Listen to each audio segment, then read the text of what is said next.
ശബരിമലയിലെ ദ്വാരപാലക പീഠം സ്പോൺസറുടെ ബന്ധുവീട്ടിൽ കണ്ടെത്തിയതും ഹൈക്കോടതി അന്വേഷിക്കും. വിരമിച്ച ജില്ലാ ജഡ്ജിക്ക് അന്വേഷണ ചുമതല. തിരുവാഭരണ രജിസ്റ്ററും പരിശോധിക്കാൻ ഉത്തരവ്. ഉണ്ണികൃഷ്ണൻ പോറ്റിയുടെ നീക്കങ്ങളിൽ ഗൂഢാലോചന സംശയിച്ച് ദേവസ്വം മന്ത്രി. ആഗോള അയ്യപ്പ സംഗമം അട്ടിമറിക്കാനുള്ള ആസൂത്രണമെന്ന് PS Prashanth. IS recruitment case പ്രതികൾക്ക് 8 വർഷം കഠിന തടവ്. ഗൂഢാലോചന അടക്കമുള്ള കുറ്റങ്ങൾ തെളിഞ്ഞെന്ന് കൊച്ചി NIA കോടതി. കോയമ്പത്തൂർ സ്വദേശികളായ മുഹമ്മദ് അസറുദ്ദീനും ഷെയ്ഖ് ഹിദായത്തുള്ളയും കാർ ബോംബ് കേസിലും പ്രതികൾ.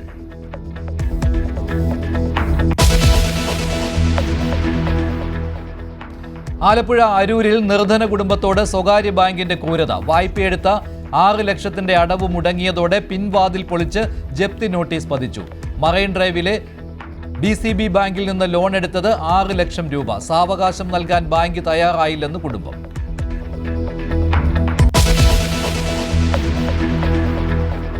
മെഗാസ്റ്റാർ വീണ്ടും ക്യാമറയ്ക്ക് മുന്നിലേക്ക്. മഹേഷ് നാരായൺ ചിത്രത്തിന്റെ ഷൂട്ടിങ്ങിനായി മമ്മൂട്ടി ഹൈദരാബാദിലേക്ക്. അഭിനയ രംഗത്തേക്കുള്ള മമ്മൂട്ടിയുടെ മടങ്ങിവരവ് 7 മാസങ്ങൾക്ക് ശേഷം.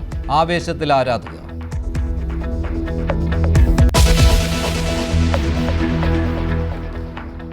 ഇന്ന് ലോക ഹൃദയ ദിനത്തിൽ അവയവദാനത്തിന്റെ മഹത്വം പ്രചരിപ്പിച്ച് News 18 ക്യാമ്പയിൻ. ജീവിക്കുന്നു ഞങ്ങളിലൂടെ. ജീവിതാനുഭവങ്ങൾ വിവരിച്ച് അവയവം സ്വീകരിച്ചവർ.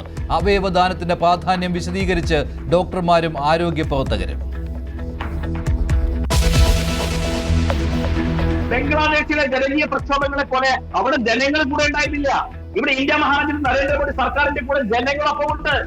അതുകൊണ്ട് അങ്ങനെ ഒരു മോഹവുമായിട്ട് രാഹുൽ ഗാന്ധി ഇറങ്ങി തിരിച്ചാൽ രാഹുൽ ഗാന്ധിയുടെ നെഞ്ചത്ത് വരെ വെടിയുണ്ട വീഴും. ഒരു സംശയവും വേണ്ട.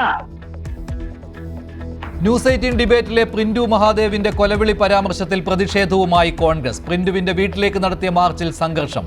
ജലപീരങ്കി പ്രയോഗിച്ചു. പ്രിന്റുവിനെതിരെ കേസ്.